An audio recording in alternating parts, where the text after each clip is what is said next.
as you know, we're really about trying to explore the consequences of the interdependence between Christianity, Islam, and Judaism. It doesn't come as a surprise to anyone that there is such an interdependence, but we do believe that there's a tendency to think of them as independent and to overlook the fact that it's a continuous process of co-production between these religious traditions, their rituals, their laws, their narratives, their teachings, and that in fact, that co-production has produced not only our religions, but even the tools with which we study them. So we're very happy to have today, we've organized this series. We get together every 2 weeks, sometimes just amongst ourselves, sometimes open seminar with a distinguished scholar who is contributing deeply to our understanding of the co-production of religions. And today we're very happy to have such a scholar. And so I'll pass it over to Gillian Stinchcombe, who has arranged the visit to make the introduction. And I will silence myself and wish once again with admiration, think of my colleague Katarina's eloquence. Thank you, David.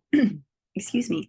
Hi, everyone. I'm so excited to see you here. For some of us, depending on your time zone, bright and early on Monday. For other of us, in the afternoon on Monday.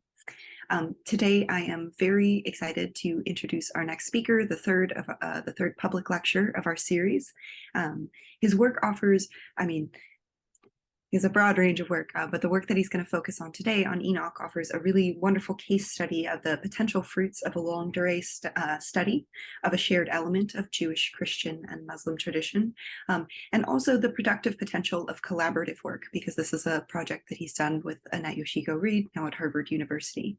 And so for both of those reasons, he's a wonderful sort of model for our thinking. And so I'm really excited to welcome John C. Reeves, the Blumenthal Professor of Judaic Studies at the University of North Carolina at Charlotte. And John, I'll hand it over to you. Well, thanks, Jill. I appreciate the invitation. I'm humbled and honored to be talking before you this morning.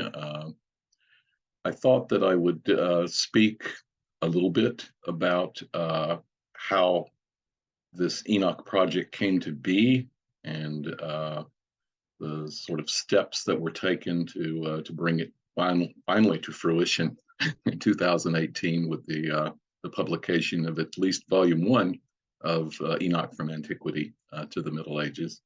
And then I also wanted to spend some time at least just contemplating the possibility that a character like Enoch, who is enormously influential for all the biblically allied religions and even beyond, might pose, might constitute as a good focus for this seminar's interest in co-produced religions.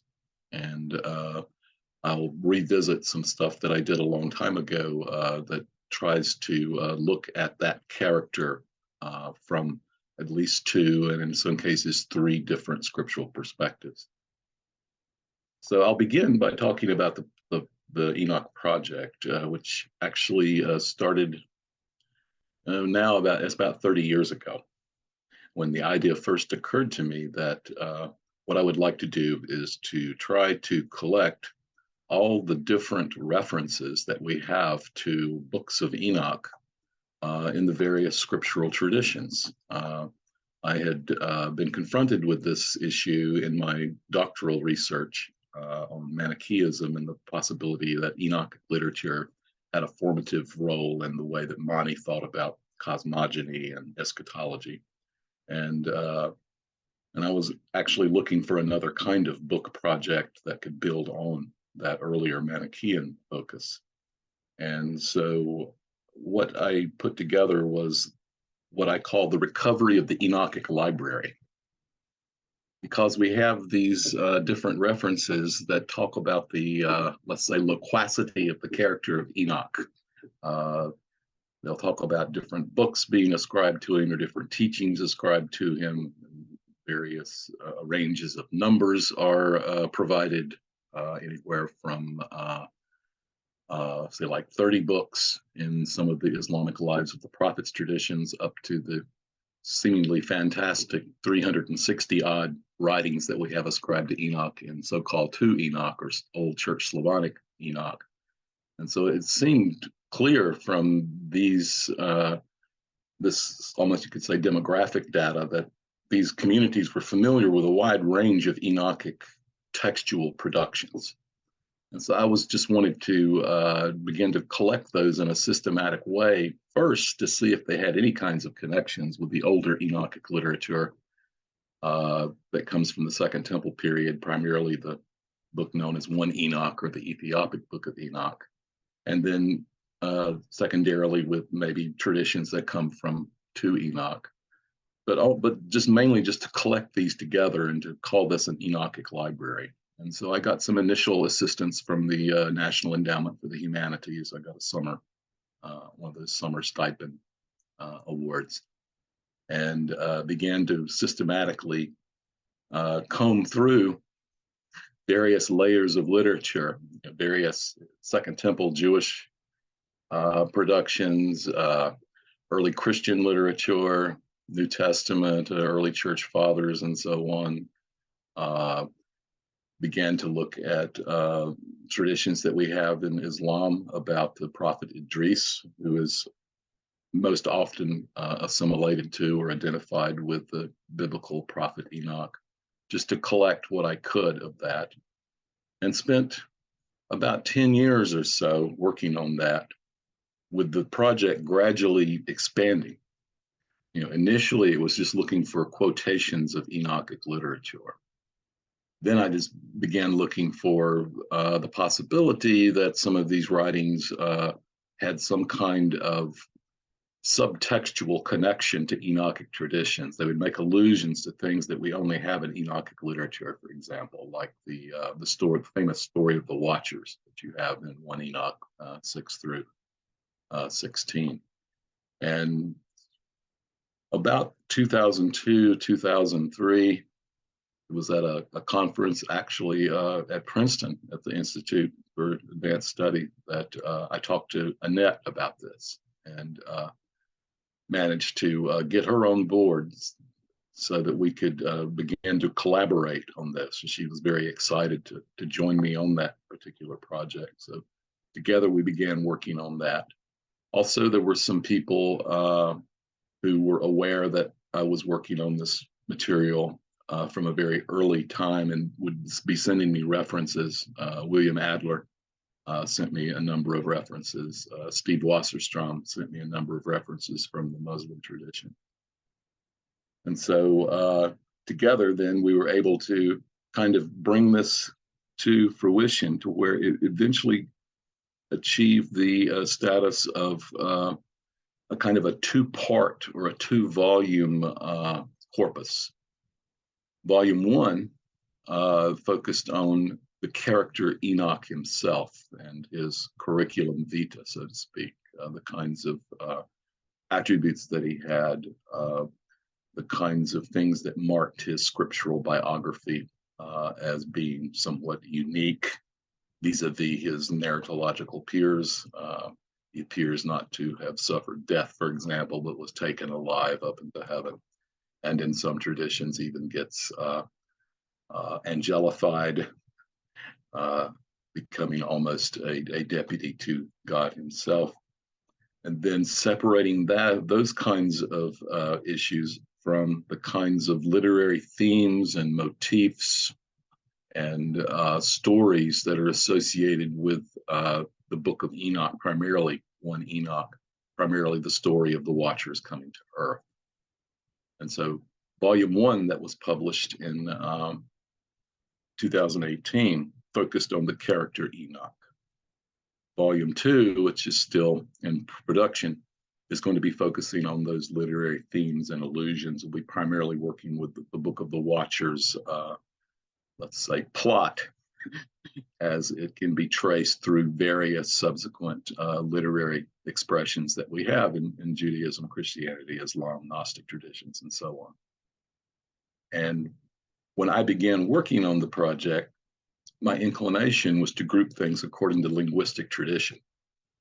So I kept all my Hebrew and Aramaic stuff separate from my Greek and Latin stuff, from my Arabic stuff and Persian stuff and so on and so. But Annette convinced me that a better way and probably more useful way for researchers would be to arrange it thematically across the linguistic traditions. And she managed to sell me on that idea. And so that's the way that we proceeded. And I can show you, and this is the thing that I have to screen share, one of the tools that we used that lists some of the rubrics, some of the labels that we're using to classify the Enochic material. So let me just share that screen right now. It actually has both volumes on there. Let's see.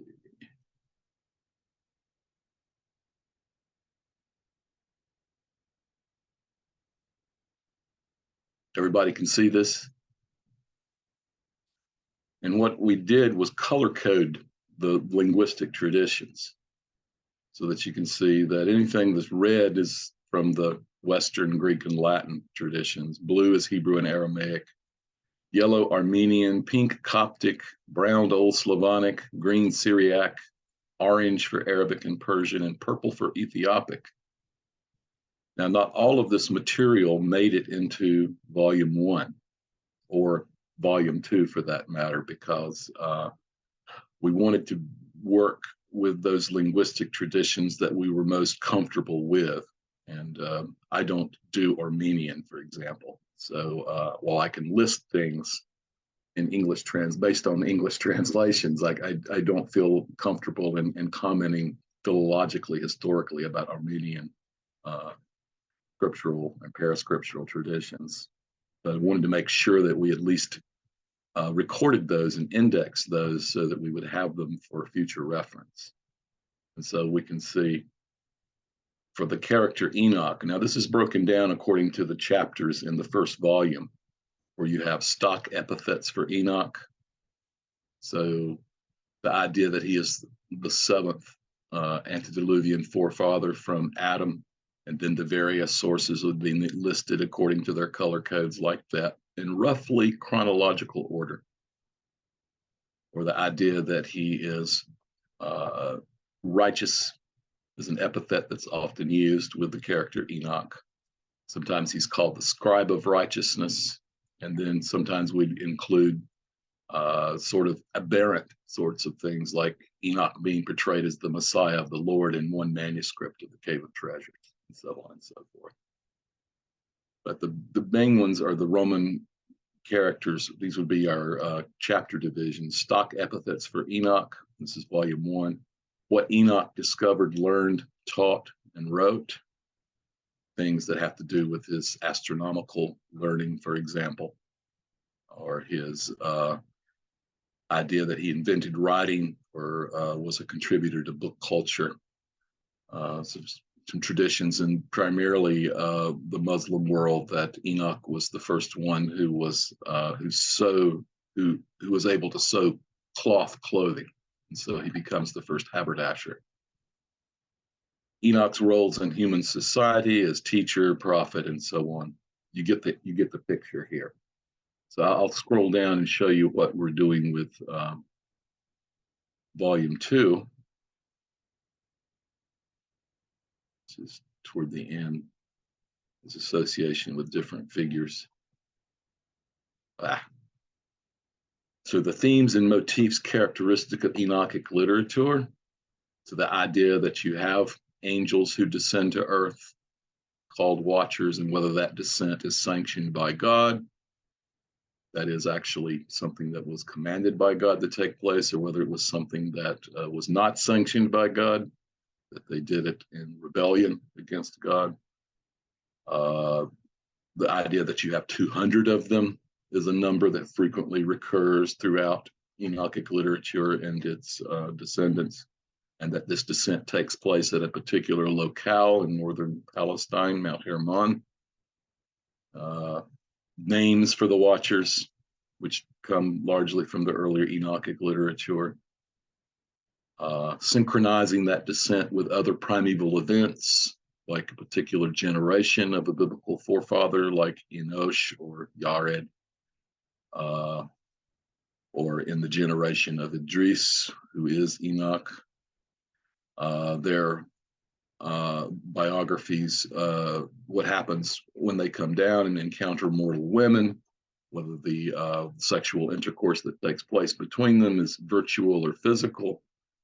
The fact that some of them sometimes get enamored with one particular woman and also commit other crimes. Also, their teaching missions of metallurgy and magic and so on, astronomy.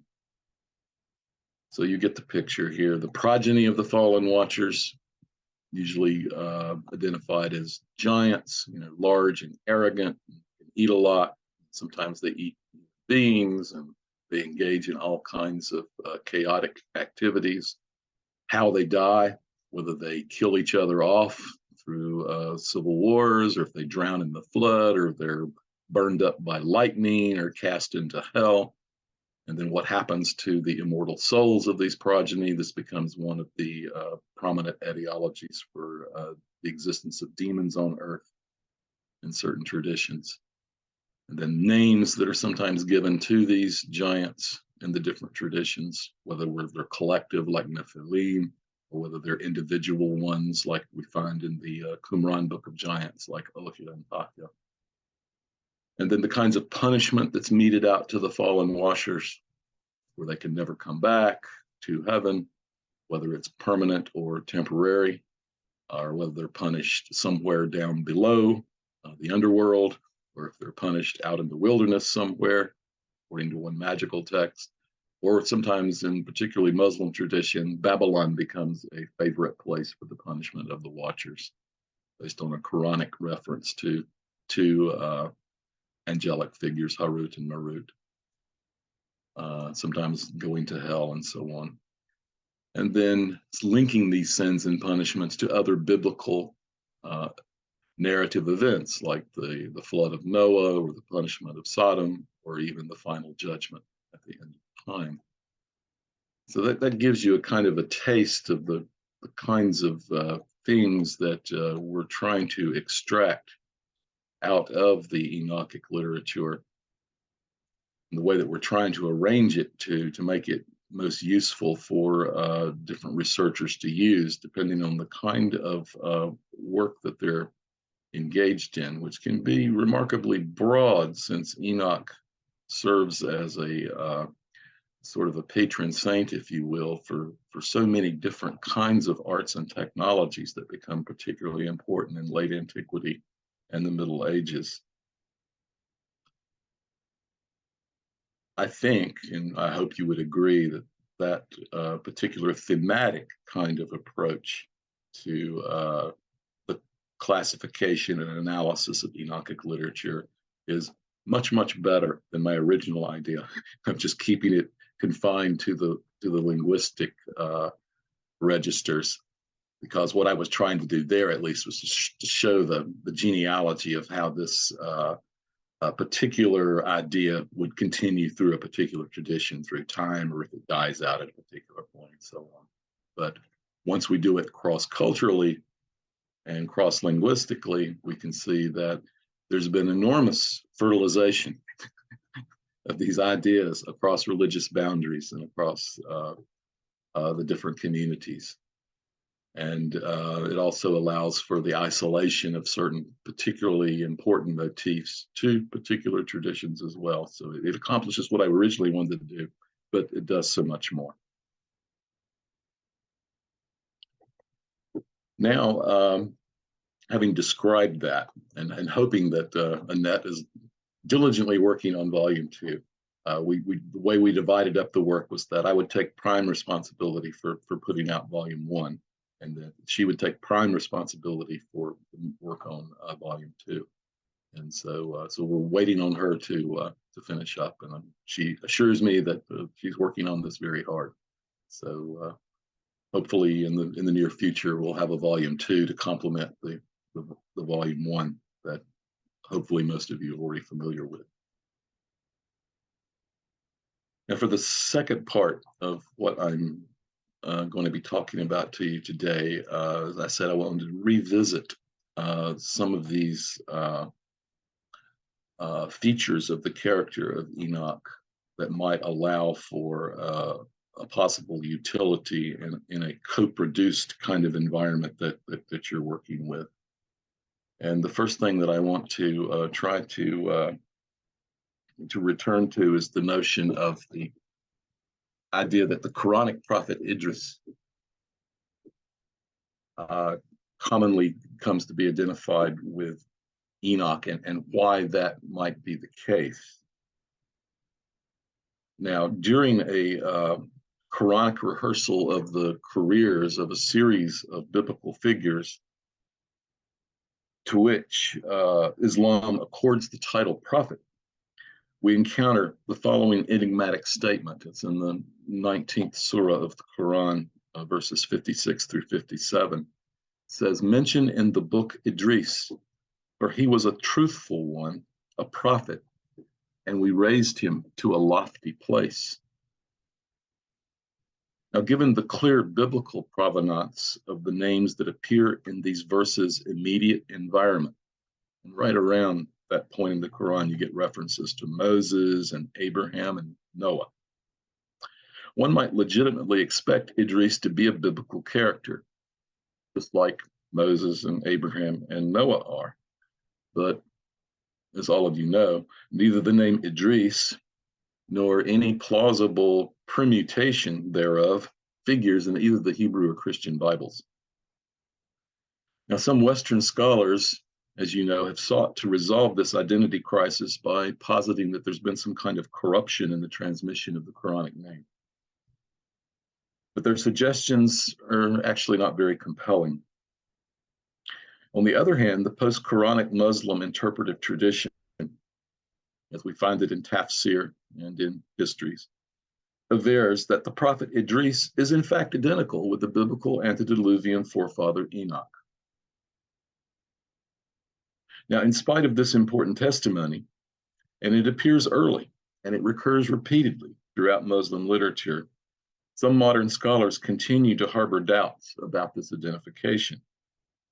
So that, for example, Philip Alexander once wrote, "It seems abundantly clear that although the identification of Idris with Enoch is standard in the tafsir, the Quran was not, in fact, referring to Enoch." So says Philip. "The name Idris is nothing like the name Enoch. No convincing link between the two has ever been suggested." That's the end of quote from Philip Alexander. This is, however, not a particularly compelling argument to me. If Alexander's proffered criterion for equivalence, presumably a discernible phonetic correspondence between the names Idris and Enoch, if we were going to admit that as a cogent objection, then we would be forced to discard a number of other, hitherto undisputed equivalencies that link Quranic and extra-Quranic characters. For example, the Babylonian angels Harut and Marut that I mentioned a little earlier, which appear in Surah 2, are most certainly reflexes of the disgraced heavenly watchers Shemhazai and Azael from the Book of Enoch, whose corruptive activities are extensively profiled in Jewish pseudepigraphic lore. This is true despite the absence of any common elements among their respective names. Nor does any modern scholar seriously dispute the identification of the enigmatic Dul-Qarnayn, the two-horned one, in Surah 18, with Alexander the Great, even though, again, there is no similarity between the spellings of these names. Hence, the lack of a consonantal overlap between the names Idris and Enoch is hardly a conclusive factor for dismissing their narratological equivalence. There is, however, an important clue already in the Quranic verses that fosters an identification of Idris with Enoch, and it's namely their suggestive reference to the apparent supernatural removal of Enoch from human society.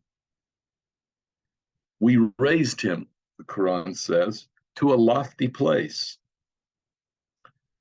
Now, although the Hebrew Bible is strikingly reticent about Enoch's fate, remarking only that he consorted with divine beings and turned up missing because God took him, The rich legendary circle of traditions that surround this character, as found in books allegedly authored by Enoch and in other various derivative literatures produced over the course of the first millennium, furnish a multitude of details about his journeys to the supernal realm and his eventual installation amongst angelic beings in heaven, or alternatively, his divinely supervised sequestration from mortal society within a celestial Garden of Eden. One of these sources, the Book of Jubilees, expresses Enoch's removal from human society in these terms, quote, "And he was taken up from among humankind, and we brought him into the Garden of Eden in order to honor and glorify him," end quote. Now, this statement is intriguingly congruous with the Quranic, "We raised him to a lofty place," even if one disregards the interesting parallel usage of first-person plural pronouns to refer to their respective angelic interlocutors. Recall that there is a persistent tradition within early Eastern Christendom that situates Eden at the top of a cosmic mountain. When one does recall that, they begin to realize that there might be further subtextual linkages between these two texts. One might compare Enoch's first-person description of removal from earth as portrayed in the so-called animal apocalypse in 1 Enoch. In 1 Enoch 87:3, quote, "And those three heavenly beings that had last come grasped me by my hand and took me up away from the generations of the earth and raised me up to a lofty place." That's the way Charles translates it there. It's almost as if the Quran has paraphrased this latter clause from R.H. Charles in its description of the fate of Idris. Now, these intriguing intertextual strands that subtly link Genesis, Jubilees, 1 Enoch, and Quran reunite in Sadia Gaon's 10th century Arabic translation of Genesis 5:22 through 24, wherein distinctive verbal elements taken from Quran 19:56 through 57 are interpolated. He actually uses the language of Quran to translate that Hebrew text. Now, there's another suggestive junction of Jewish and Christian, Enoch, and Muslim Idris attributes that's visible in the 9th century Muslim chronicler Yaqubi when he treats the biblical character Idris in his summary of antediluvian history in his universal history known as the Tariq. It's often remarked that the standard appellation for Enoch in extant Enochic and cognate literatures is the epithet righteous, like I showed you on my screen share. Greek dikaios, Hebrew sadiq, Aramaic kashit, etc. And its various permutations. Enoch is almost invariably referred to in that way. Rabbinic literature critically underscores this apparently popular assessment of Enoch's piety when it rejoins, for example, that, quote, "Enoch is not inscribed within the book of the righteous, but instead the book of the wicked." This is according to Bereshit Rabbah 25:1. Now, Yaqubi preserves echoes of this distinctive theme of righteousness and cements the identification of Enoch with Idris by creatively fusing the relevant Quranic and biblical verses. This is the way Yaqubi states it. "Idris enjoined his offspring to be faithful in the worship of God and to practice righteousness and true religion. Then God raised him after 300 years had passed." Now, that's the end of the quote from Yaqubi. And there again, you can see themes and vocabulary, lexical items from both Quran and Bible being fused together. But why the peculiar name Idris? Muslim interpreters agree that the designation is not an Arabic one, a concession that fueled repeated attempts by Western commentators to see in the name surviving fragments of a name like Andreas from the Alexander Romance, or Esdras, or even Poimandres from Hermetic literature. Nevertheless, earlier traditional scholars do provide a type of what we could call midrashic explanation for the name Idris. that achieves broad recognition within the rich treasuries of exegetical and antiquarian lore that was compiled and transmitted by early Muslim exegetes, historians, and collectors of biblical folklore. One of the earliest contributors to this kind of study was the 9th century scholar Ibn Qutayba, wherein we read, "To Seth was born Enosh, as well as other sons and daughters, and to Enosh was born Canaan, and to Canaan was born Mahalalel, and to Mahalalel was born Yared, and to Yared was born Enoch. He is Idris. He bore the name Idris on account of the quantity of knowledge and religious practices that he had learned, darasa, from the scripture of God Most Exalted." So that the name is taken from his very essence as a scholar. Idris is the learned one. God Most Exalted revealed to him 30 scrolls. He was the first to use a pen. He was the great-grandfather of Noah and was raised up to a lofty place at the age of 365 years. That's the end of the quotation from Ibn Qutayba. So in other words, the name Idris reflects a wordplay on the verbal root darasa, which is in turn connected with the acquisition and promulgation of knowledge. Enoch becomes Idris to mark that character's distinction in academic pursuits.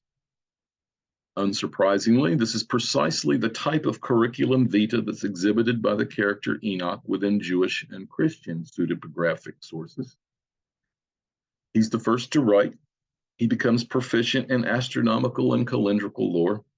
He admonishes his contemporaries, the infamous flood, the generation of the flood, the Dor HaMabul, to practice righteousness and true piety. Now, these same collections of traditions often supply a series of reasons why Enoch deserved this boon, most of which revolve around his scholastic attainments and his exemplary piety. Now, given his scholastic and moral attainments and the well-attested intercultural popularity of the figure of Enoch as a celestial voyager and purveyor of supernatural secrets, it should occasion little surprise that the Quran and its early interpreters likewise signal a familiarity with these influential literary traditions. Now, there's one other facet of the personality of Enoch that I want to consider. And it's a tradition that's also found in the 9th century Muslim historian Yaqubi.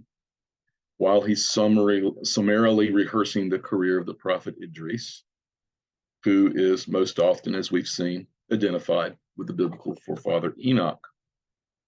Yaqubi recounts as follows, quote, "When he, that is Enoch or Idris, was 65 years old, he became the father of Methuselah.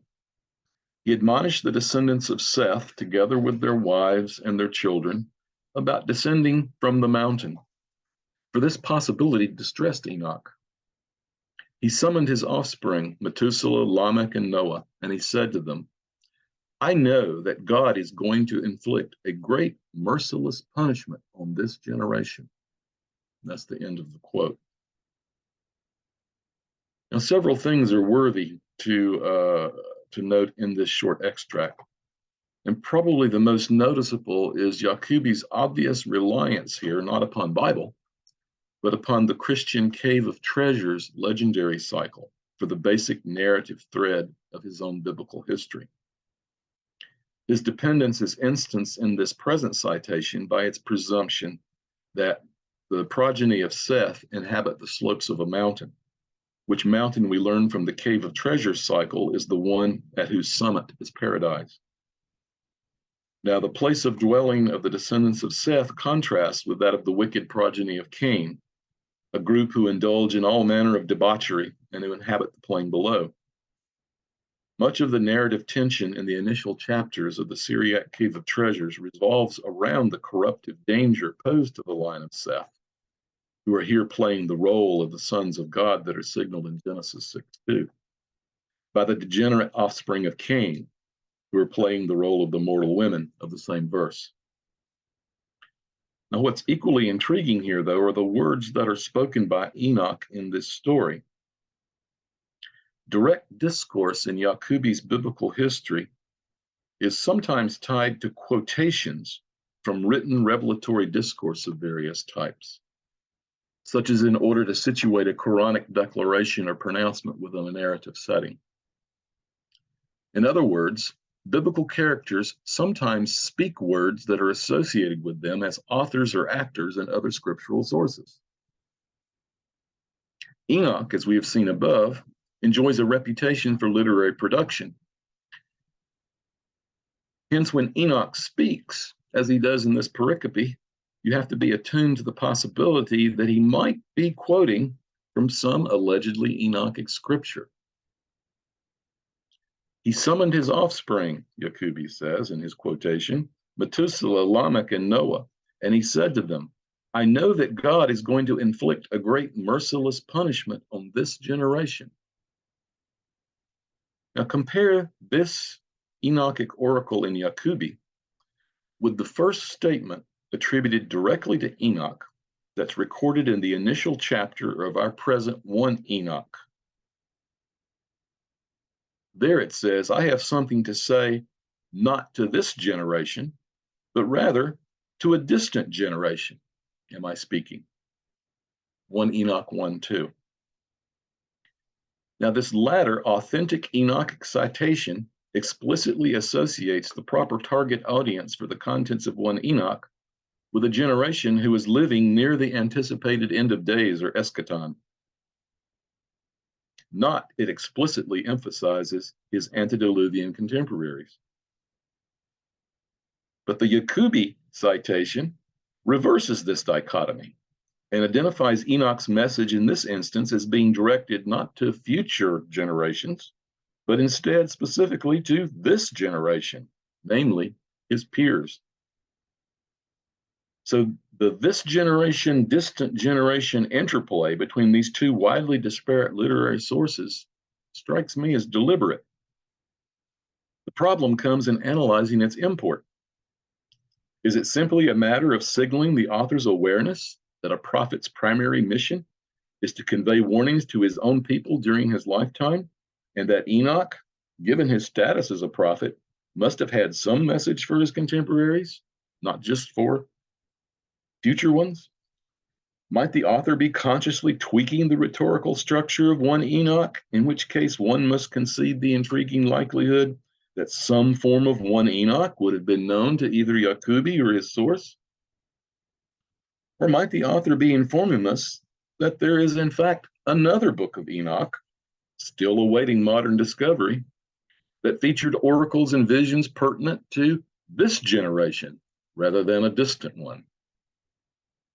In that vein, persistent reports within Muslim authorities regarding the existence of numerous works allegedly authored by Enoch assume a greater significance.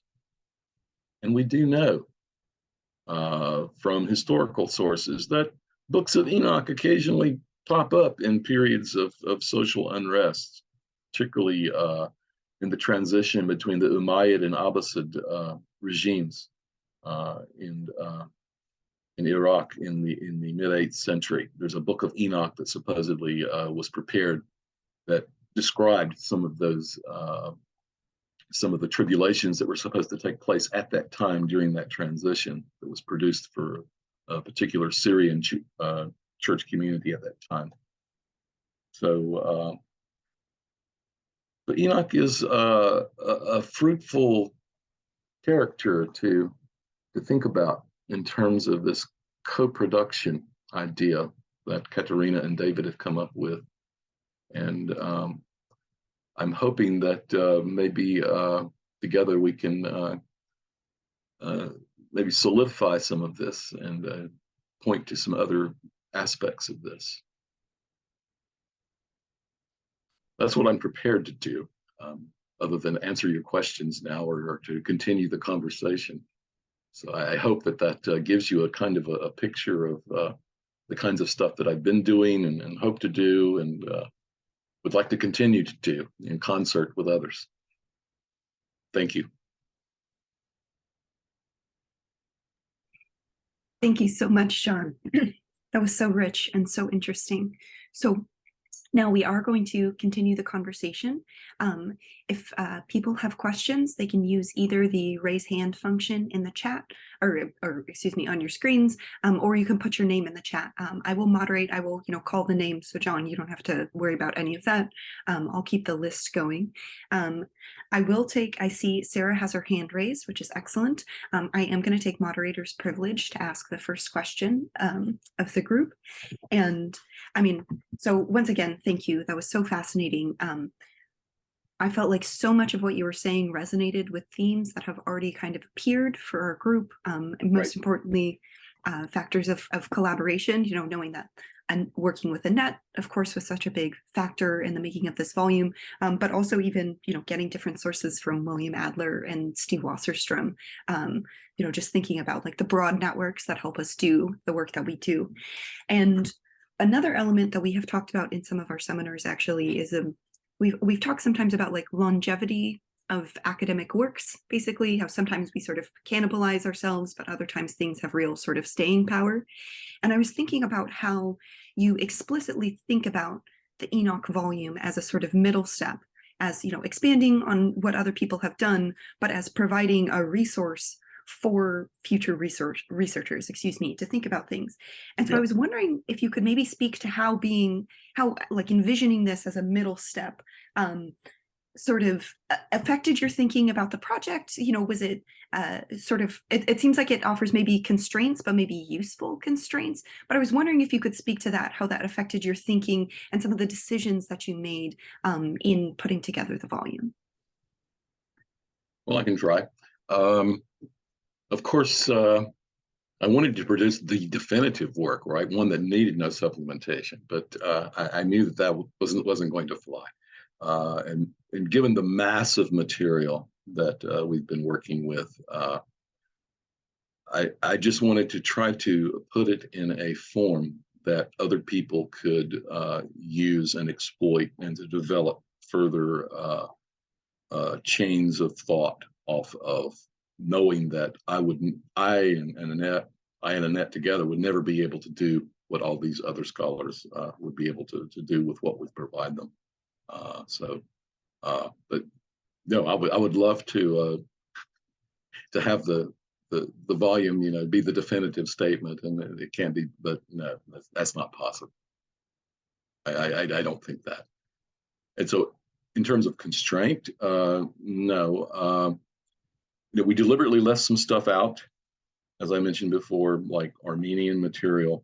A lot of Coptic material had to be left out, at least of volume 1. Volume 2 would have more, because in terms of the Nag Hammadi documents, I think Enoch is only mentioned one time in any of those classic Gnostic texts. He does appear in some of the other classes, like the Bruce Codex and the Askew Codex, but it's mainly in conjunction with the fallen angels story.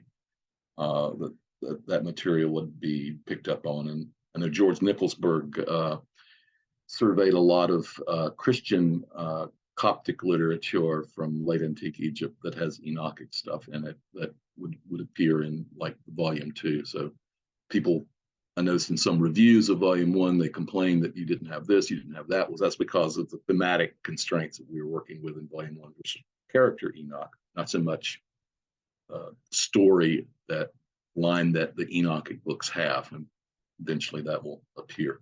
But at the same time, to try to put the material out there for other people to work on. Wonderful, thank you. And next we have Sarah with a question. Thanks, Julia. First, thank you so much for joining us. I really enjoyed reading your book.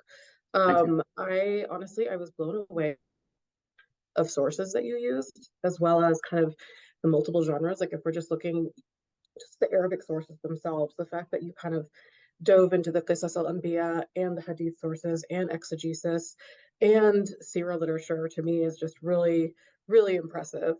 And also kind of speaking to your decision to go thematic, I think that was also really wise. I know for most of us as postdocs right now, we're kind of our gears are kind of turning in terms of how we want to approach our work. And I think when you talk about that choice of, do you want to go by, you know, as you were mentioning, specifically with the material that you're working with, do you go by language, do you go by tradition, or do you go by theme? I think the thematic approach really highlights the co-productive element, right? In terms of how you see certain themes and very specific themes, very specific attributes travel from one tradition to another and back. I had a question for you, just because I was curious as I was reading through the chapters. Did you find, I personally myself, like, I agree with you that the early sources very openly, at least with the Islamic sources, they very openly attribute Idris to the identity of Enoch. And many of them even will go back and forth and use the word Akhnuch, use the name Akhnuch, Yes. interchangeably with Idris, in a very kind of nonchalant way, as if this is like the most obvious fact and this is why. And I'm curious to know if at any point in time you see a shift in tone. I know it's something we've talked about amongst ourselves, that when you look at Quranic exegesis, at least, we see kind of this openness towards Israeliyat literature for like the Yeah. first 3 or 4 centuries. And then like a couple centuries before Ibn Kathir, things kind of change. And despite the fact that a lot, you still see the effects of that in the literature, there's almost like this, you know, there's this clear denial to want to attribute specific narratives to it. And so do you see kind of an evolution of Enoch / Idris in the Quranic exegetical literature specifically? And also my second question was, the other kind of personality that I sometimes see attributed in Quranic exegesis is Hermes. And kind of, do Yes. you know what would have, like, what may have kind of caused that as well? Okay. I'll deal with the second one first. The connection between Enoch and Hermes begins to appear in literature around about the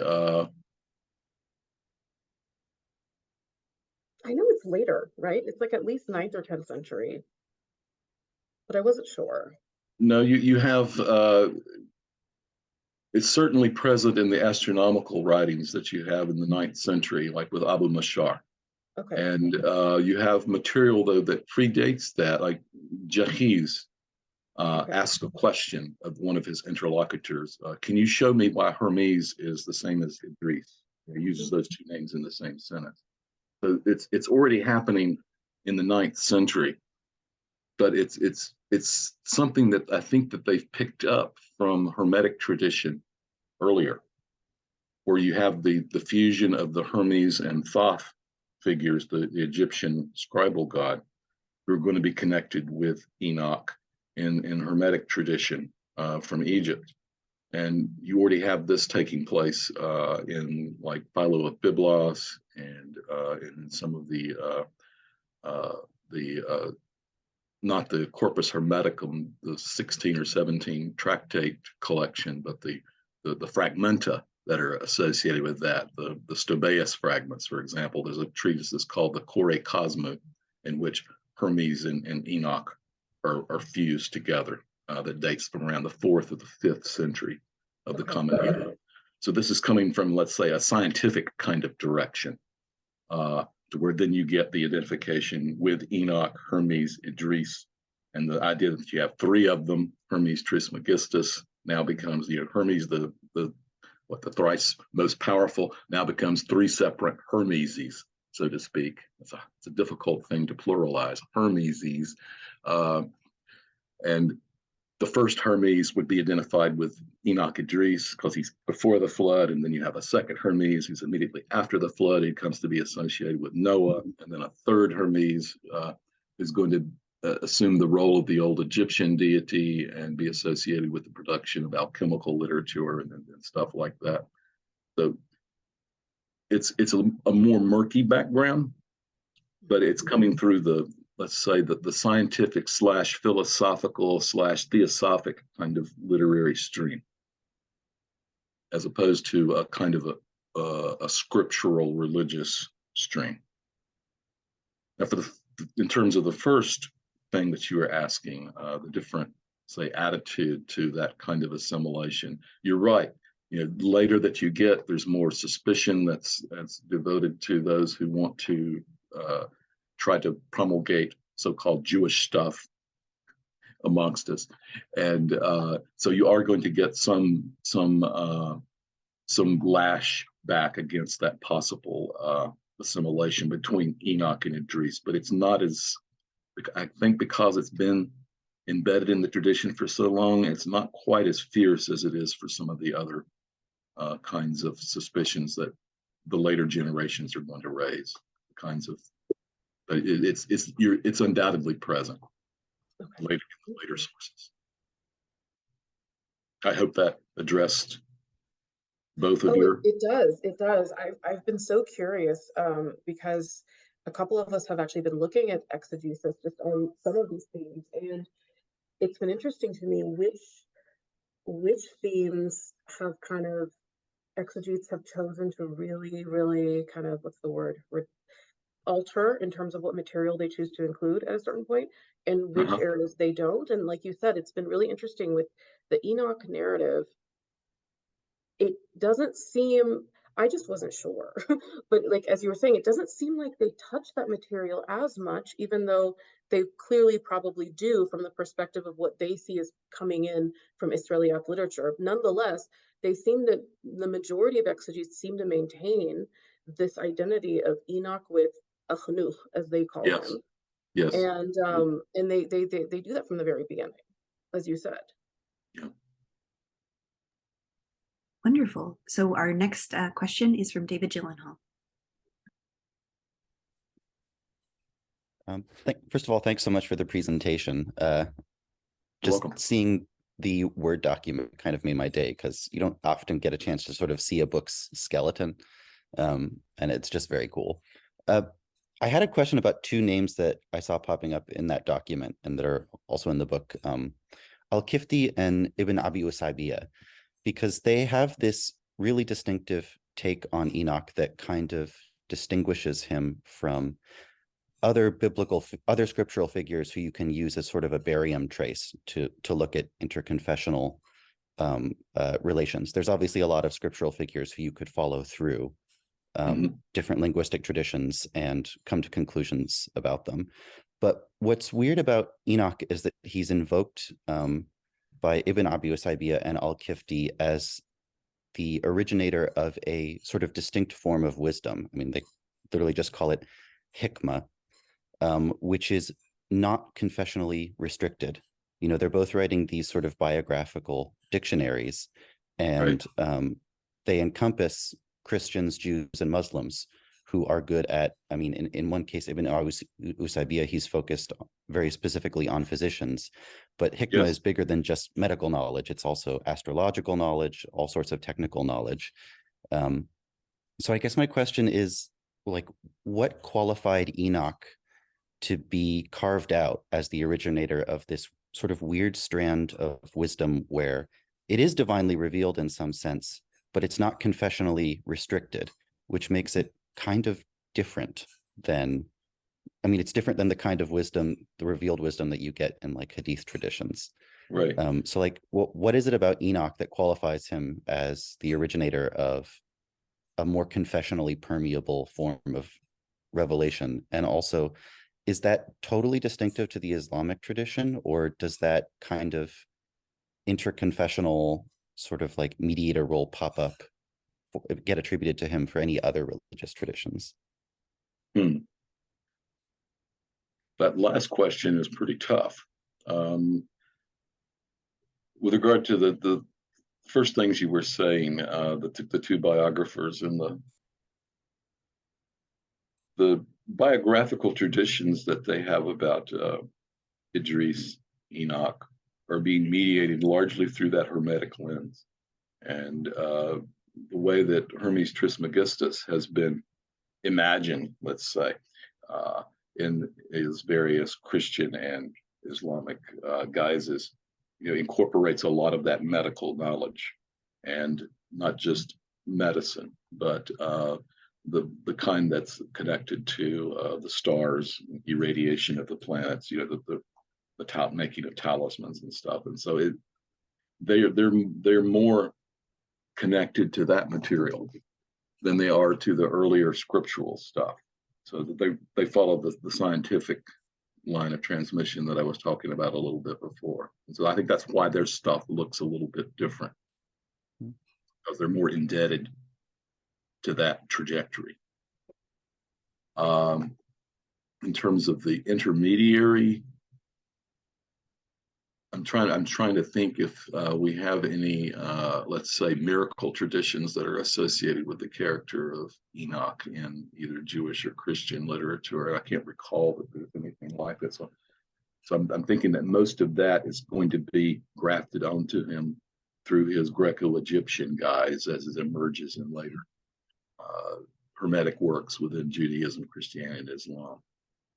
And probably the person that you should be asking both of these questions to is not necessarily me, but Kevin Van Bladel. I'm sure that's a name that's familiar to you in terms of the history of it. So, and he would be able to supply you with a little bit more information along those lines, I think, than I can. Hope that's not too disappointing for you. No.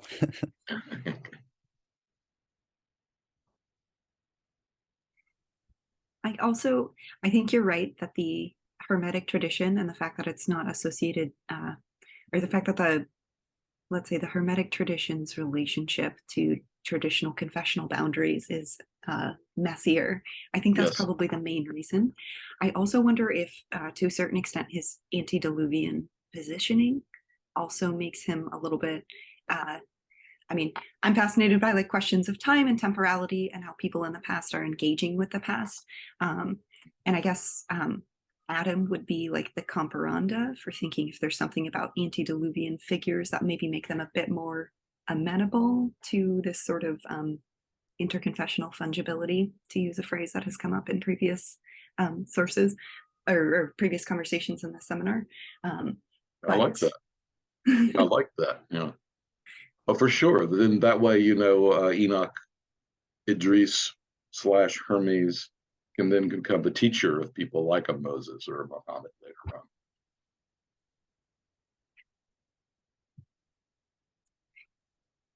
on. Did anyone else raise their hand that I might have missed in the audience? Do we have another question out there right now?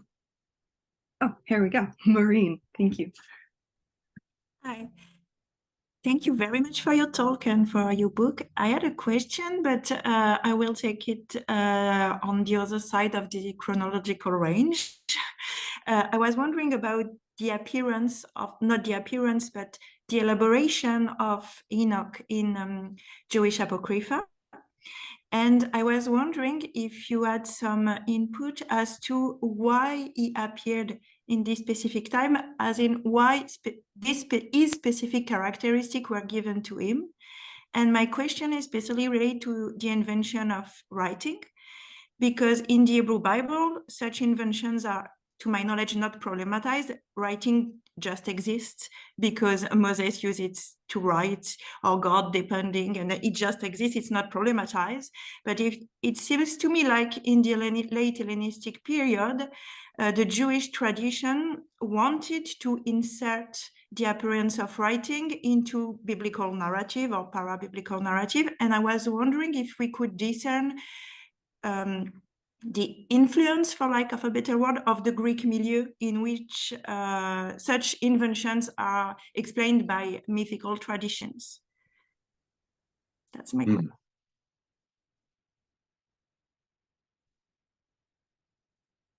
Okay.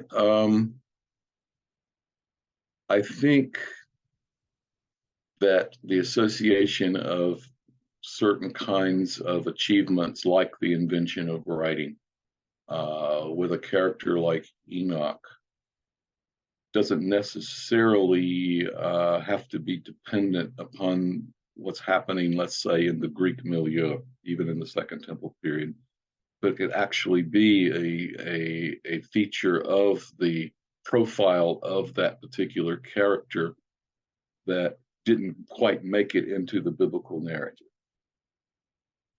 So in other words, the kind of, let's say, list of attainments that we have associated with Enoch in the 4th chapter of the Book of Jubilees, for example, which we know is a book of Hebrew origin from the Second Temple period, probably equally as old as the canonical book of Genesis.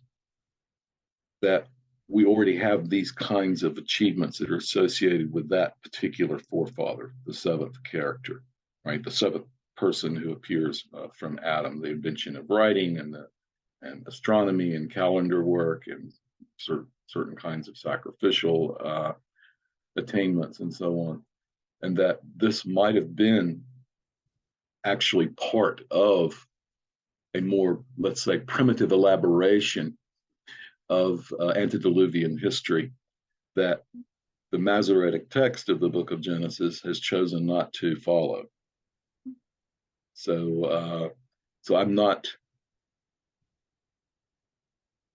inclined to look at those kinds of assignments of achievements to Enoch as being something that's necessarily, let's say, in competition with what's going on in Greek historiography or with some of the other local historiographies at the time. We're all trying to claim that this particular cultural hero achieved this particular technology first.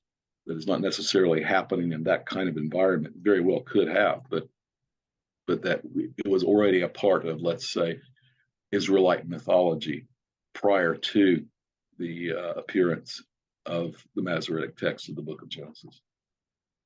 Thank you very much. I mean, we also have, Enoch is not the only forefather who gets assigned roles like this. Adam's son Seth, for example, is a competitor. And he gets a lot of these kinds of roles in different literatures, admittedly later than the time that we're talking about. But Enoch probably, some have argued that he's actually a Mesopotamian character that's been inserted into the biblical text because he matches a particular figure that appears in the Sumerian king list in the 7th position, who's associated with Sippar, the city of the sun, and associated with the discovery of divination and stuff like that. There may be some connections there too.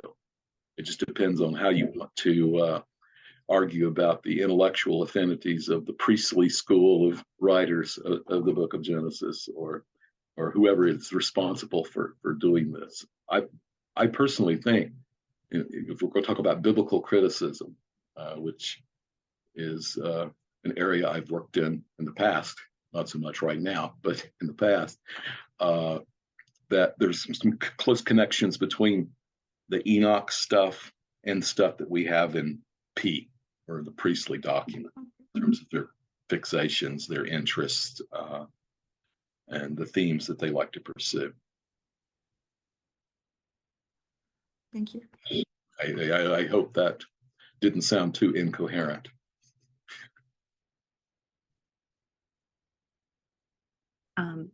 No, that was really interesting, actually. Yes, that was very interesting. And our next question is from Sarah. I was wondering, I know you touched upon this already, but I was wondering if you could kind of walk us through how you decided, like from your initial sample, you mentioned you have, sources on all sorts of different themes, and kind of how you ended up having to narrow it down to specific themes that you decided to cover in the 2 volumes. And I was just wondering if you could kind of walk us through kind of how that process went about, or what you were thinking about as you were going through that process. I could try to, at least with regard to, let's say, stock epithets for Enoch, let's say. I'd look for things that were recurrent. So like the phrase 7th from Adam, or, was one that just seemed to reappear. And so I would mark it, or would set it aside, and say, okay, these have to be grouped together. The use of the epithet righteous. So those kind of be easy to do because of just the popularity of them as you see them in the different linguistic traditions as they continue to appear.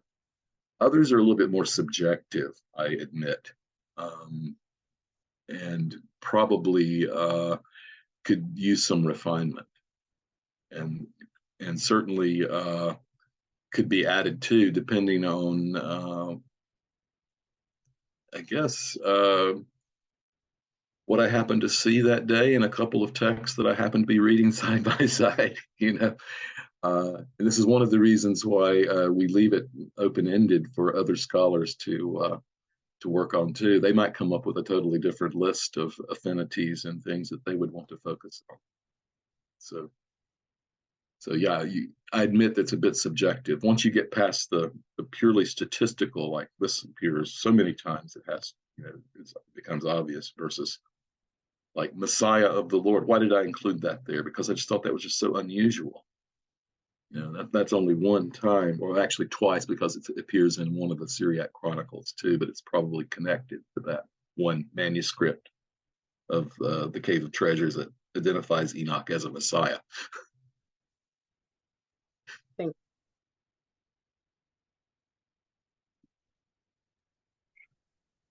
So my question is emerging from partly David's comments at the beginning about how we're thinking about co-production, not only of religious traditions themselves, but also of the categories and sort of heuristic tools that we have, you know, that have come down to us that we use to study these traditions in the first place.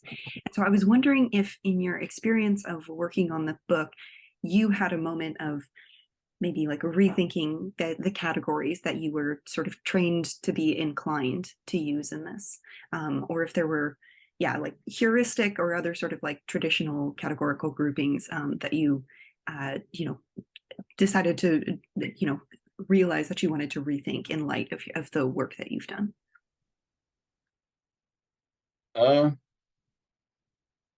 Since it's been about a 30-year process, obviously at the early end of that, I wasn't thinking in the same kinds of terms that of the relationships of the traditions to one another that I think about them today. And the model that I came to use, let's say about halfway through the project, was the notion that most of these traditions that are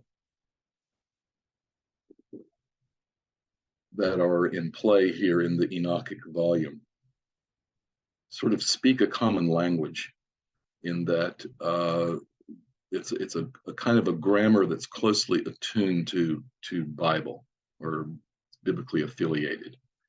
And if it's from a tradition that doesn't speak that language, say like from Zoroastrianism, Sibylline oracles or something like that, it finds a way to transmute itself and to use lexical items from the biblical grammar in order to communicate its message.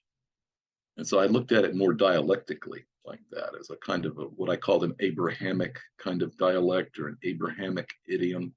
Abrahamic's not the best adjective really to use. I understand it's come under a lot of criticism, and my students never could understand it either, because they thought it meant, well, Abraham had to be present in the text for this to be an Abrahamic text. And I would say, no, I'm using Abraham as a code here for anything that's related to Bible in quotations, you know, scripture.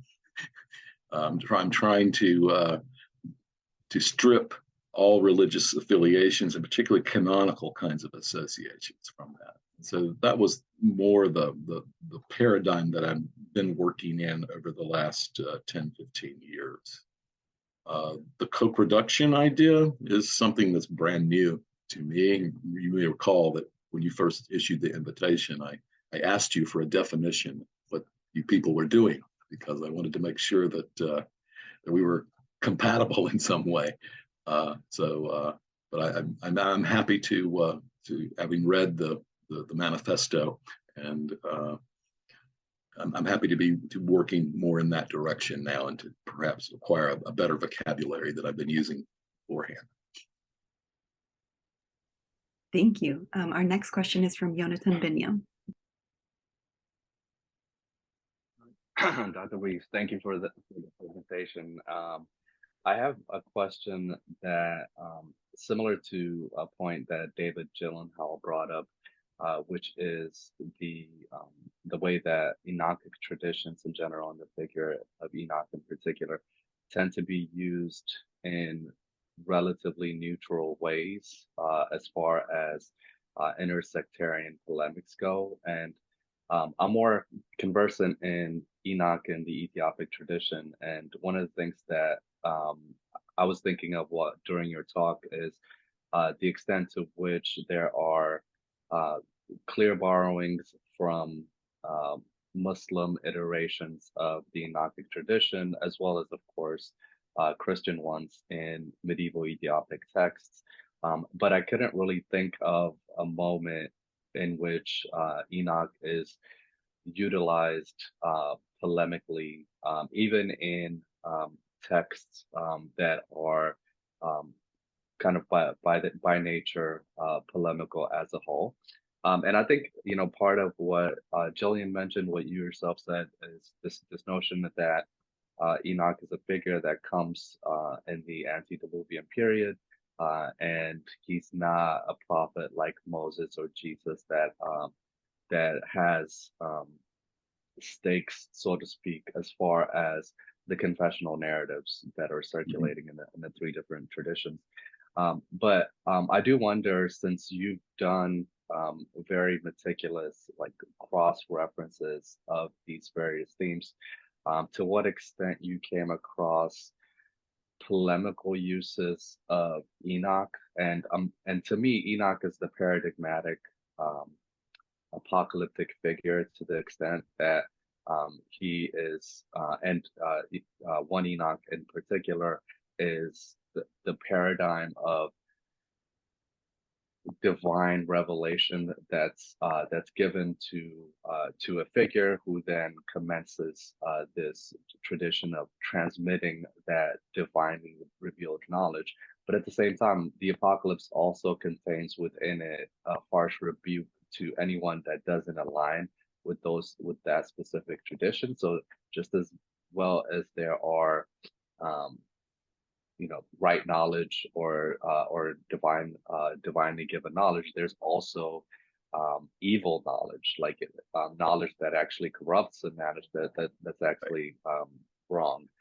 So I'm wondering to what extent that element of the apocalyptic tradition, that element of Enoch being utilized as this authority figure to delegitimize other to what extent that comes out in the webs of connections, thematic connections that you've uncovered.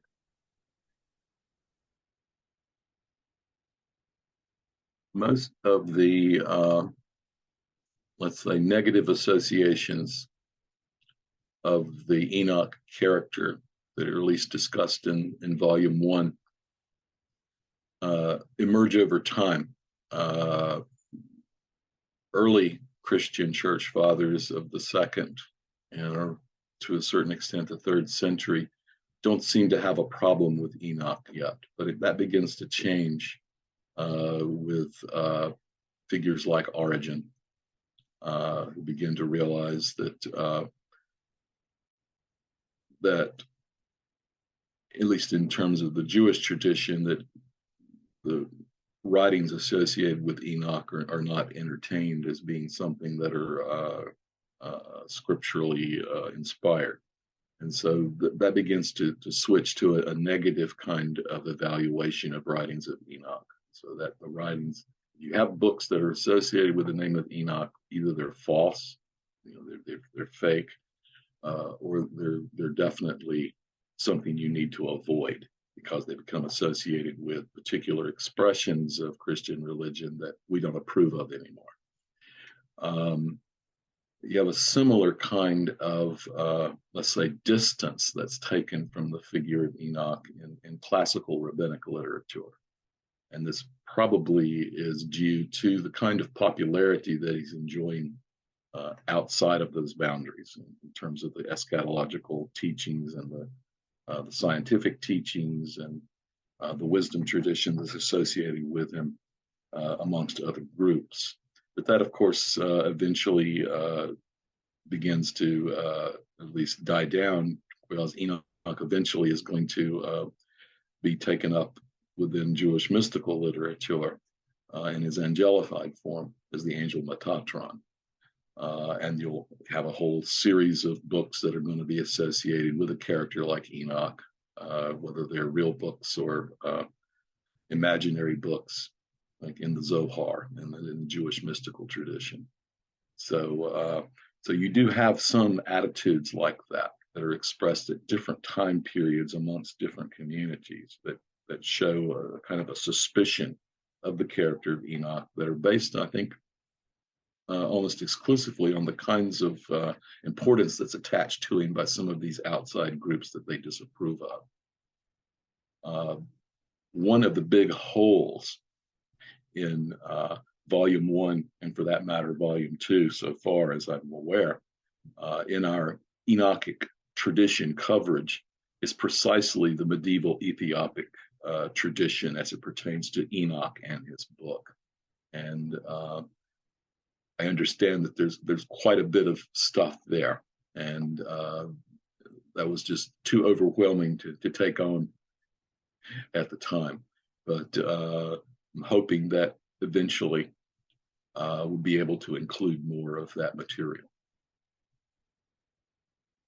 Yeah, and if I could just follow up real quick. So one of the things that I find it, so I've done I've looked at a few different texts where Enoch appears. He's even briefly mentioned in Zaina's Kinder, which is the Ethiopic Alexander romance. But again, I think one of the things that strikes me about the Enochic traditions that I've come across is the fact that they're not as Christianized as other narratives. So I think, for example, Alexander is a very good example of a figure who, in different religious contexts, is reframed like quite radically. Absolutely. And I think in the Christianized Ethiopic romance, which really is a translation of the Syriac through an Arabic intermediary, he's as Christian as it gets. And I mean, he's talking about the Trinity and all that. However, anytime Enoch is mentioned, again, like the very few texts that I've read, there really aren't any moves to Christianize him. And it's like he's not talking about Jesus. He's not talking about the Trinity. He's not talking about anything explicitly sectarian. And is that something in your work that seems to be common to the way that Enoch is utilized? Because if so, I think that alone is a really interesting point to point out, that even in contexts that are hyper sectarian, Enoch's neutrality relative to divisions between the three traditions is not as frequent. You're right. That's a good point. Figure, you can contrast him with a figure like Adam, who does get Christianized in that way, like in the Testament of Adam tradition and all. And you're right. The only place I can think of that let's say, where Enoch, in quotes, begins to enunciate Christian truths would be in Christian Hermeticism, in the Middle Ages, and in those Latin texts that you're going to find, Albertus Magnus and Robert of Chester and people like that. Then yes, but that's something that's peculiar to that particular textual tradition, the way that's developed. But in terms of Enoch, let's say in a more recognizable role, you're right. I don't recall him enunciating those kinds of predictions, even in, say, like 2 Enoch, or at the end there, you have the brother of Noah and Melchizedek, but it's not Enoch that's doing that. It's those characters. That's a good point. I thank you for that.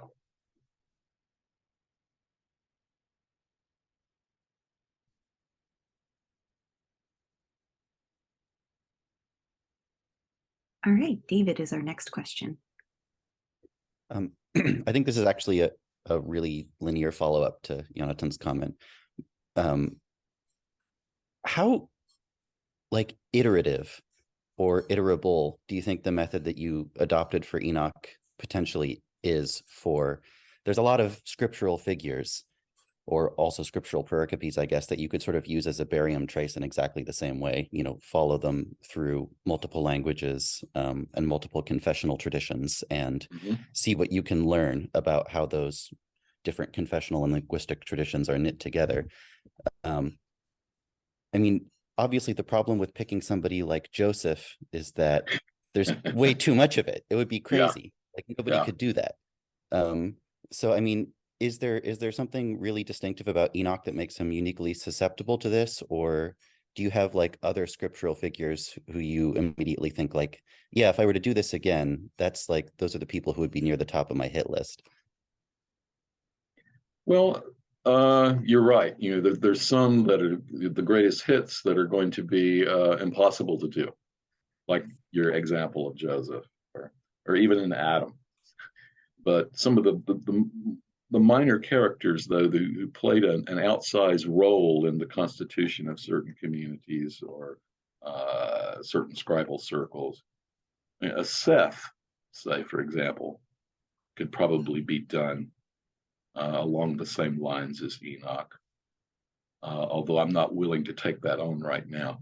One that I had thought about doing in the near past was a character like Nimrod, a relatively minor character in terms of his biblical placement, but in terms of the kind of role that he plays in the imagined historiographies of various communities, is one that, again, bridges all these different biblically allied communities of Jews, Christians, Muslims, and so on. You'd be able to do a similar kind of thing, I think.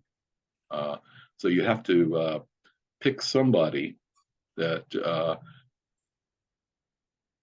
is not totally obscure, right? That the only place that you're going to find him is in a biblical genealogy of some sort, but yet somebody who also has a kind of a brand that's going to be marketed across these different groups that is not going to overwhelm you. So it's a delicate balance. Yeah. So in a sense, it is iterative, but like if you're telling a PhD student, there's like certain things like definitely not Joseph, definitely not, you've got to sort of narrow it down to something that's like actually a mouthful, but not completely overwhelming. Yeah. And I wouldn't recommend doing Enoch as a PhD dissertation. I mean, like I said, I've been working on this for 30 years, and you don't want to be a career graduate student or condemn somebody to that kind of existence. So like it's not that Joseph is impossible, it's just that you would need like a radical change in like the mode of scholarly production. It would have to be some kind of German style like massive endeavor. I think so. Yeah, if you had a group of people, that becomes a little bit more manageable. Yeah.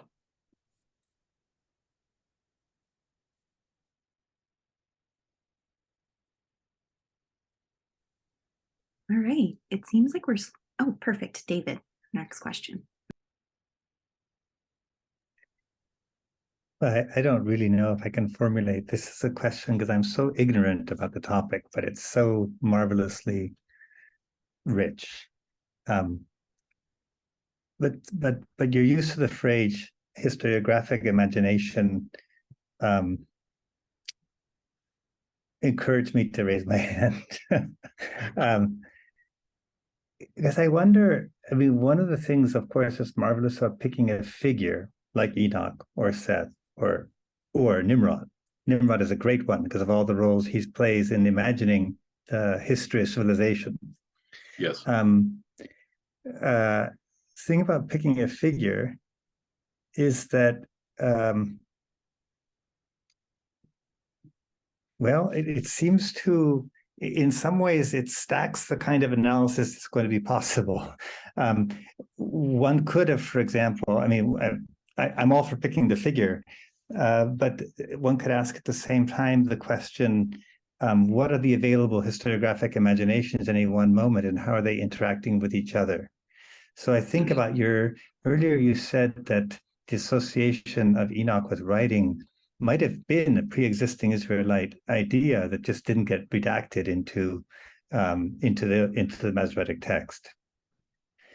And it made me think about all the other people imagining the origins of writing at more or less the same time. I don't mean just Plato. Well, Plato and his taught. He has the Egyptian god discover writing. But of Yes. course, why that Egyptian god? Well, the Egyptians were thinking similar things with Thoth. And so there are other Yes. traditions around in different moments, which is a way of saying that perhaps even the historiographic imagination is co-produced, and not necessarily co-produced in these sectarian ways, but co-produced with cultures that we're not even including yet in our analysis. So I guess all I really mean to say is it could it be that by choosing a figure, particularly one from a biblical genealogy, even though we know that biblical genealogies also intersect with other genealogies, so that we have flood heroes and descendants of flood heroes in the Hebrew Bible that match with Greek ones. Yes. So in other words,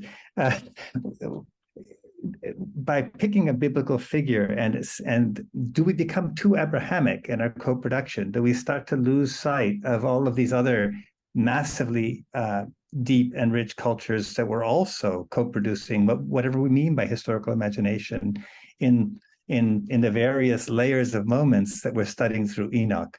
I guess that's a question. I've managed to phrase it as a question by saying something interrogative.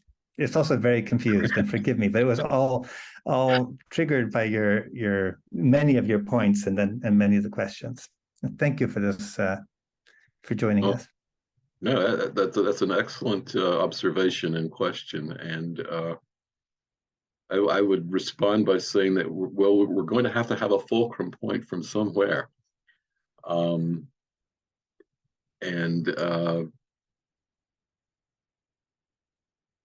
that's just the one that I've chosen. Does it become too Abrahamic then? Yes, because that's the ground from which I'm working, and so necessarily it's going to be that way. But I try to be sensitive to what the traditions that are non-Abrahamic in terms of their point of origin do with those kinds of things. And so that you look at, say, Muslim historians that come out of an Iranian background and the kinds of connections that they're making between Abrahamic characters or scriptural characters and characters from the Persian national epic tradition, and even some of their ancient kings. Or you look at the way that the same kind of thing is happening on the other side of the Mediterranean when you interact with Greco-Latin historiographic traditions that are attempting to make connections between Spartans and Israelites, or Libyans and characters in the Bible, and so on. Hercules is the son or somehow related to Abraham, according to one of these Greco-Egyptian Jewish sources. I think we've got to pick a place to begin. And that's the place that I'm most comfortable standing on. And I have to ask you about the print that's over your shoulder there. Is that an Edward Gorey owl that's behind you there? No, it's No? it's a Greek artist from the 1950s.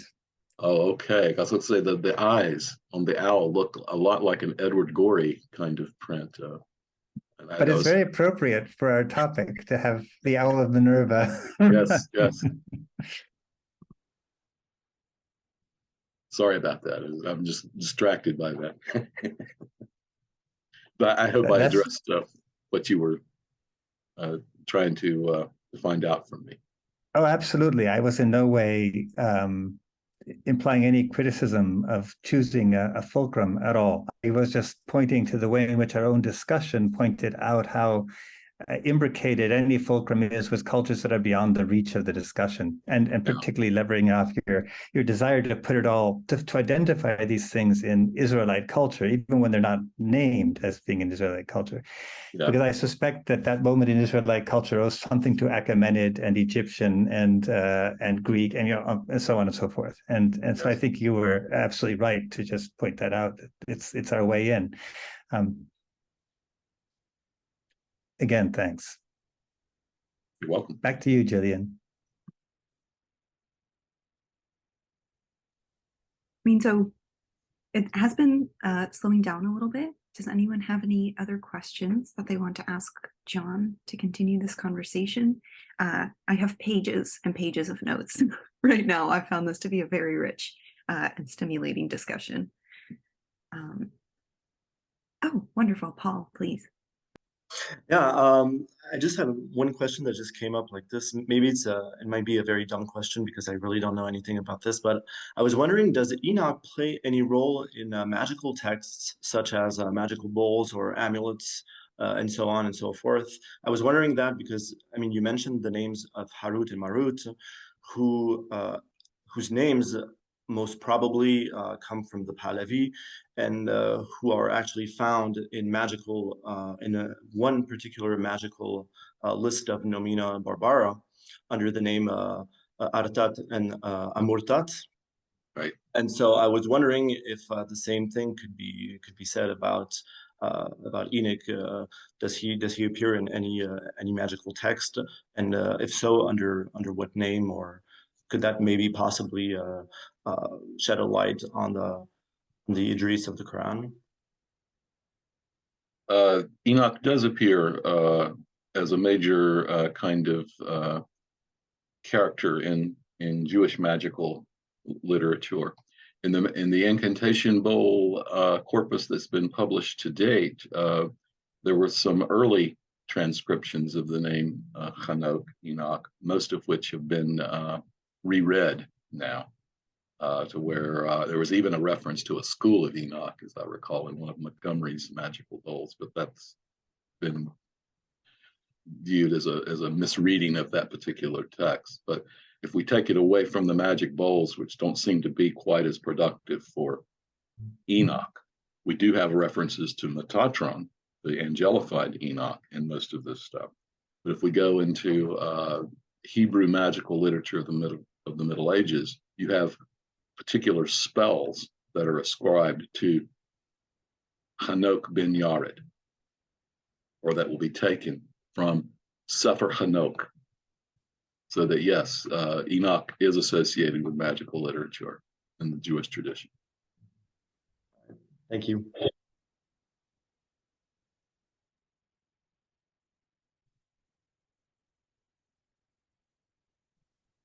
All right, we have a question from Jonathan and then David.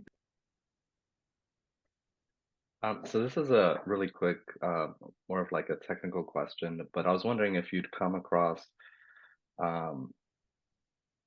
Enoch's appearance in Arabic literature that puts him as being associated with, in general, the Enochic geography, where you have this mountain, this high mountain, like on top of which is paradise. And I'm asking because one source critical problem in the Ethiopic Alexander is the moment when Alexander is sort of touring the ends of the earth, and he comes across this mountain on which is paradise, and then there's a temple up there, and he goes and Enoch is the one who's in the temple, and he tells him a bunch of stuff. And in the Syriac version, on which the Ethiopic is ultimately based, the figure is still Dionysus, so which is based on the Greek Pseudo-Callisthenes, and has, and that part, at least that part of the narrative, is not yet Christianized in the Syriac. And then there's right now an unanswered question of whether or not that switch from Dionysus to Enoch is made in the Ethiopic text or in the Arabic intermediary. And Faustina Dufekar Ertz, who works on Alexander in Arabic traditions. She's identified a fragment of the Arabic Alexander that she believes is like a textual witness to the Arabic translation of the Syriac. But there's a lacuna at that stage of the text where Alexander is, yeah. And so I've been kind of, to me that's an obviously it would make sense if an Ethiopic scribe um, is changing this figure to Enoch, given how ubiquitous Enoch is in Ethiopic tradition. But also, I think the other important dimension to this question is to what extent is Enoch part of the Christian Arabic literature, and specifically if you've come across any instances where Enoch is depicted as this figure in well, not specifically in the Alexander romance, but if he's associated with this paradise on top of a mountain in Christian Arabic sources. Most of the Christian Arabic material that I've worked with have been the Universal Chronicles, and in those cases, you're getting material that's roughly consonant with what you have in the Syriac Universal Chronicle tradition, and with an occasional admixture of material that comes in from knowledge of Muslim sources. That's not going to be too different from what we have in the Muslim Universal Chronicles. The idea that paradise is on the top of a mountain, and coupled with the idea that Enoch is somehow sequestered in paradise, actually comes from two different places. Paradise on top of a mountain is already biblical in the prophet Ezekiel, in its description of the oracle against the prince of Tyre, where Eden is located at the top of a mountain. And this is taken over by the Syriac Cave of Treasures tradition, which is going to operate with that as well. And it's already presaged in, I'm pretty sure, in Ephraim's biblical commentaries on paradise, that paradise is at the top of a mountain. And as for Enoch's location within that paradise, that's coming from the book of Jubilees, which says that's where God took him to, and he locates it at the ends of the earth. So there you can see already the roots of the idea that's going to hit the Alexander literature, that you can go to the ends of the earth and find paradise, located there. Also in the Qumran Genesis Apocryphon, where Enoch is accessible to his grandson, great-grandson, who's worried about Noah's parentage. Lamech has to make a trip to the end of the earth in order to find out whether he's the actual biological daddy of Noah or not, given the kinds of weird things that are associated with baby Noah. He glows, he talks, this kind of stuff. Could be of angelic parentage. So this has a long history before it even gets into the Christian Arabic tradition that you're reconstructing here. It'd be great if the fragment you were describing there did not have a lacuna at that particular point, to where we could see here's the missing link that gets us to this material in the Ethiopic version of the Alexander romance with Enoch. So I wasn't aware of this. Enoch inside the top of the mountain in paradise there at the end. That's the kind of thing that should be added to my list. And so after we're finished, I'm going to, I too am taking notes, Jill, and I will look for that to see if I could be something I could add. So I appreciate the reference. Yeah, thank you. No, that's very helpful. And I'm happy to send you some of the material that I'll. By all means, do so. Excellent. Our next question is from David. So I wanted to sort of return to the idea of using these sort of more minor scriptural figures as sort of barium traces. So like an Enoch, but also a Seth or a Nimrod. And one thing that I sort of wonder is, does the fact that these are more peripheral figures where there's not quite as much weight on them, allow them to sort of make the interconfessional passage with more of a like a yes and structure rather than a yes but structure.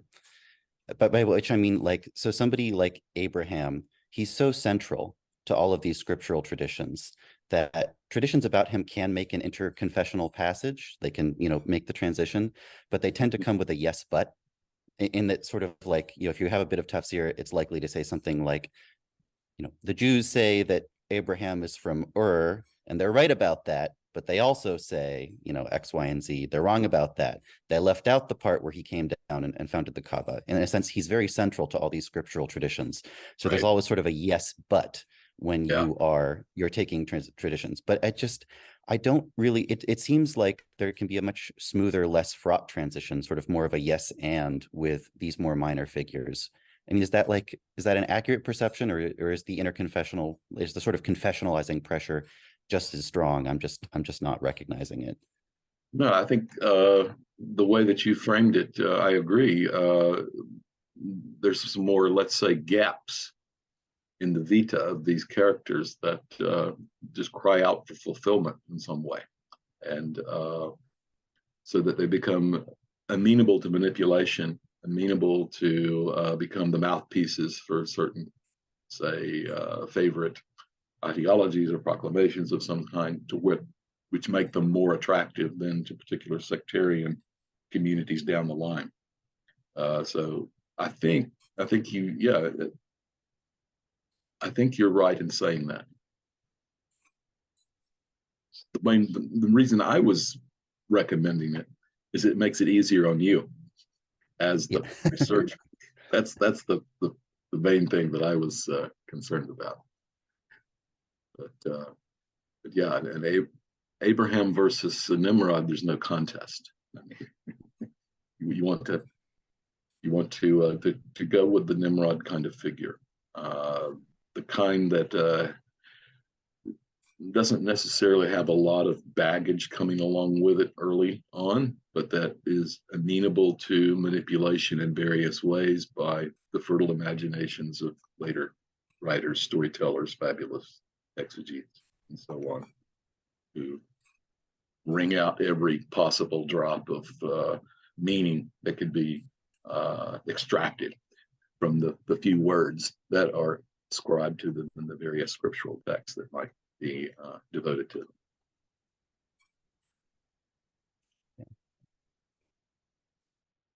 Are you looking for a particular character to work on, or is this just?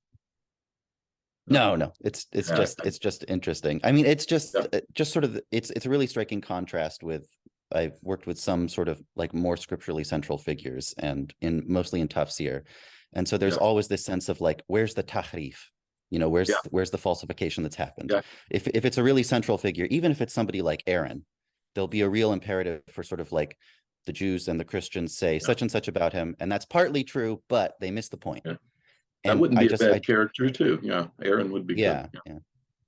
And it's just the sort of absence of that kind of strong, like, confessionalizing sort of compulsion with Enochic traditions is really noticeable. And it does sort of seem that, like, you know, you can kind of have a more like iterative, more collaborative sort of storytelling with these peripheral biblical figures than you can with ones that are really core to the tradition. I mean, Joseph, there's also a lot of details about Joseph that pass interconfessionally, but there's also that very strong confessionalizing pressure of like, well, the Jews say this about Joseph, and that part is true, but this other part. Yeah.